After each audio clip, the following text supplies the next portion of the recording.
Welcome to another Northern Monkeys video. This is looking at a very specific tech choice that I've seen crop up by one of the better players in the world, and I think it's worth talking about it because it's a cool, fun model that everyone's got, the Space Marine Gravis Captain. And I say everyone's got, you've got it if you are Space Marines and you like Gravis, so maybe not everyone. So this isn't my sort of come up of tech at all. This is something I've noticed online. I was sort of just casually looking around on Goonhammer articles, and then on the LVO Top Cut comments, there were some lists posted in there. And I've noticed this same guy in multiple tournaments placing really, really well, including LVO, which for those who don't know is I think the biggest Warhammer tournament that's ever happened, the one that just occurred in Las Vegas recently this month. And this is just a really interesting thing. I noticed in one of the Ultramarines Gladius lists, which, I like Gladius, I think it's the most fun detachment out there, because it just has everything, which, maybe isn't a good thing from a balance perspective, but I think it makes a great detachment. And just randomly in the list, there was this Captain with Gravis armor and the Artificer armor enhancement. And I thought, oh, that's cool, yeah, and you don't see him much. And then I looked through the rest of the list. There's no Eradicators for him to be leading, there's no Aggressors, there's no heavy intercessors, just this guy hanging out on his own. And I was like, that's weird. Why would you have that? It doesn't make any sense. But then if you actually look at this guy's profile, he's a insane unit. So this is the Gravis Captain. He is a kind of tanky character. He fulfills a similar role to the sort of old Tannhauser's Bones chaplains in 9th edition, where they're just an incredibly tough character unit, which generally makes them quite cheap. In this case, he himself is only 90 odd points, and then he has an enhancement which only costs 10 points. But for that, you get an insanely tough unit. Now you think, oh, why would you take this when, lone op exists? Why risk being shot at all when you can just lone op? But against a canny opponent, or someone with really fast shooter units, like a Tau or Necrons might have, they can get inside of the lone op range and just blast your character off, so they're not a surefire way of holding the objective. Whereas this guy is actually just so tough that I think without dedicating a serious amount of firepower to killing him, your opponent's not going to be able to shift him, which can lead to you being up on primary, or if you play it smart enough, they're going to have to expose a lot of their shooting assets to guarantee that he dies. So it's a win-win really in terms of a tactical thing. So this is his actual data sheet. As you can see, he's got tons of wounds, 6 in total, toughness 6, which is really good, and he has that refuse to yield ability, which along with he halves all damage, along with having a 4-up invuln, as all captains do. So all in all, that's very, very strong, but it has a few weaknesses, mainly in, again, it's only 6 wounds, so it's not that great, and only a 3-up save, so you're sort of not getting the best benefit out of cover. For those that don't know, your 3-up save can never go to a 2-up save with cover, so that kind of doesn't interact the best there. So he's good, just on his own, but not great. What really makes him great is the 90 points for him. With only an extra 10 points, you get the Gladius enhancement Artificer armor. This essentially makes him an absolute monster because he has a 2-up armor save and a 5-up feel no pain. So that's just even more wounds that he gets.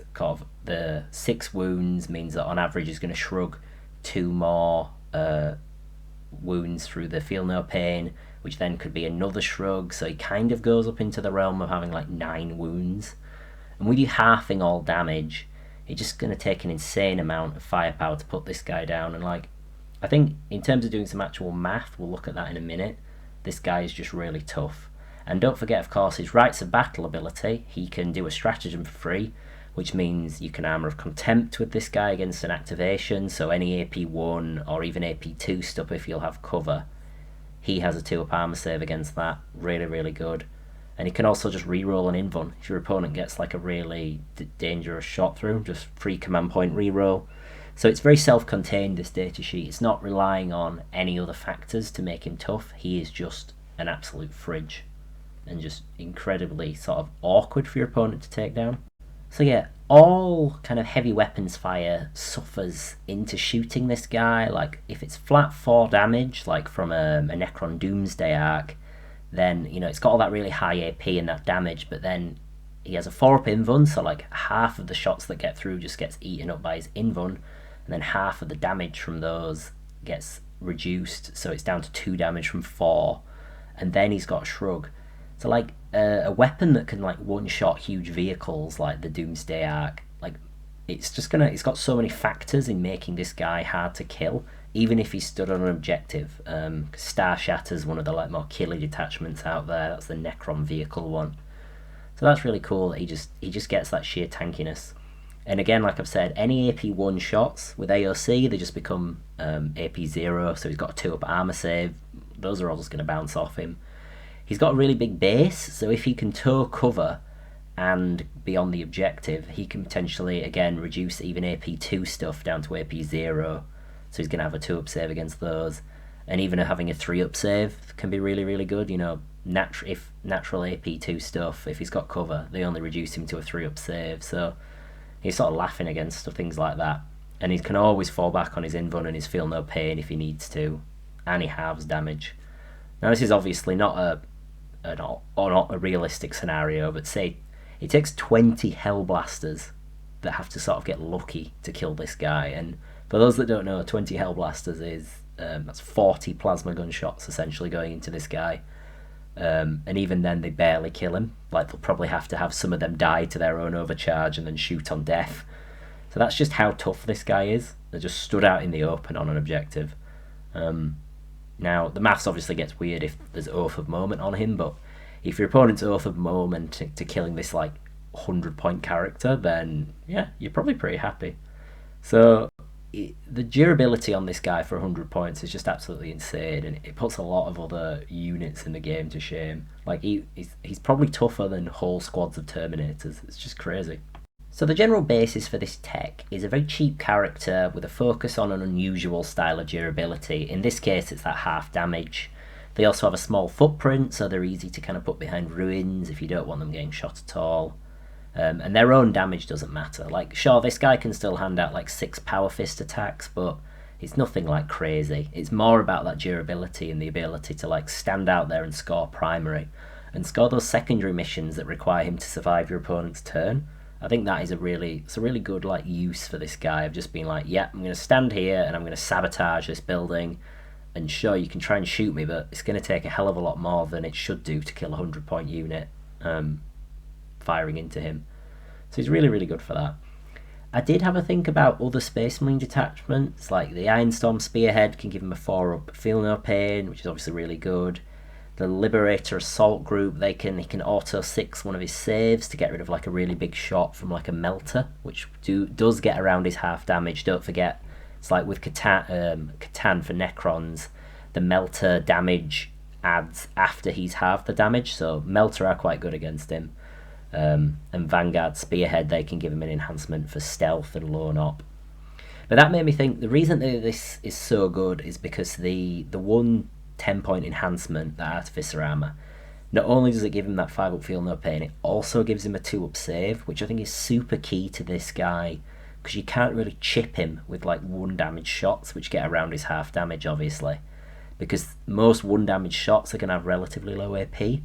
So I mean, obviously there's a world where you dev wounds him, but then at the same time, like, he's got Feel No Pain against the dev wounds, so like there's not really a one size fits all answer to this guy, especially not that most armies are going to be running.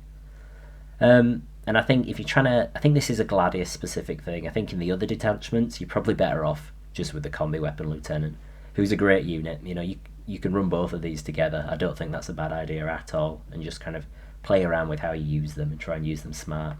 So there'll be way more better examples of this than I can come up with. I'm sure there's people out there, if you've got a specific faction where you think, hey, I could apply this idea of trying to make this really, really tanky character.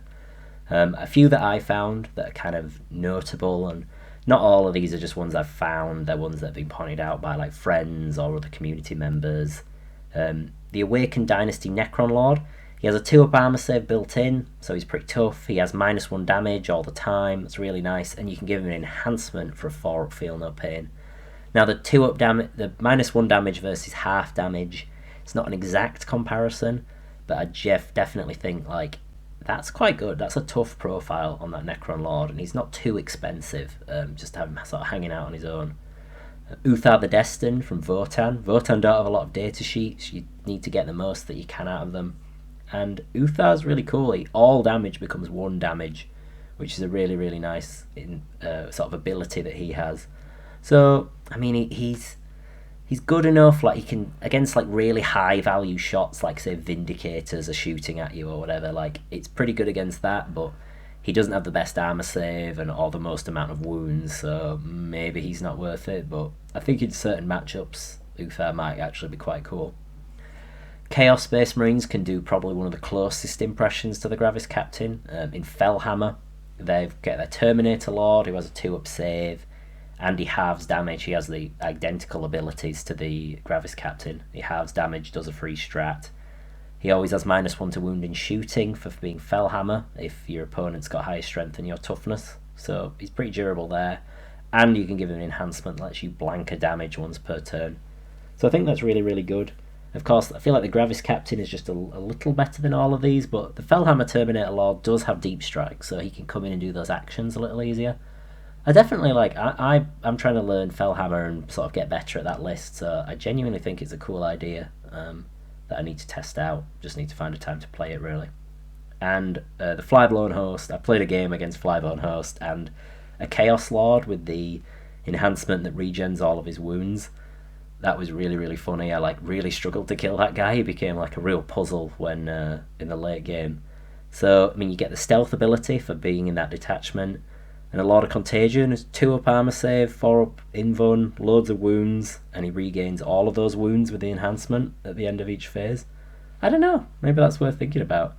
And these are all generally these durability enhancements are generally on the cheaper side, since they're not buffing the whole squad. So yeah, they're all fun little things to think about. So thanks for watching, guys. Like and subscribe if you enjoyed. And yeah, comment down below if you can think of any fun little texts for your faction or ones that you've seen while you've been browsing. I think this is a genuinely good idea, and the guy who came up with this, I believe, might even be on the GW rules writing team. Don't quote me on that, though. But he clearly knows what he's doing. He recently came, I think, top 5 at LVO. So, yeah, it can't be bad advice if some of the pros are doing it.